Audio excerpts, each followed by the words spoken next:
সময়টা এখন তীব্র গরমের। আর এই গরমে আরাম কে না চায়? অসহ্যকর গরমে প্রশান্তি এনে দিতে পারে পুদিনা পাতার শরবত। দর্শক, জানাবো কেন খাবেন গরমে এই পুদিনা পাতার শরবত। প্রকৃতিতে অনেকটা অসহনীয় গরম। এই সময় সুস্থতায় তরল খাবার খেতে পরামর্শ চিকিৎসকদের। তবে গরমে কিছুটা হলেও আরামের ছোঁয়া দিতে পারে এমন একটি খাবার, পুদিনা পাতার শরবত। গরমে গ্যাস্ট্রিক, বদহজমের মতো সমস্যা থেকে মুক্ত থাকতে খেতে পারেন মজাদার এই শরবতটি। ক্যালসিয়াম, ম্যাগনেসিয়াম ও ভিটামিন সিতে পরিপূর্ণ পুদিনা শরবত খাওয়া যায় নানা উপায়ে। হালকা খনিজ লবণ ও পুদিনা একসাথে ব্লেন্ড করে সহজেই বানানো যায় পুদিনা পাতা শরবত। আবার একটু ভিন্ন উপায়ে বানাতে পারেন এই শরবতটি।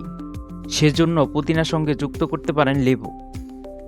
পরিমাণ মতো পুদিনা পাতা, মাঝারি সাইজের একটি লেবুর রস, 2 টেবিল চামচ চিনির শিরা, বরফ টুকরো ও পরিমাণ মতো পানি দিয়ে ব্লেন্ড করে বানানো যায় লেবু পুদিনা শরবত।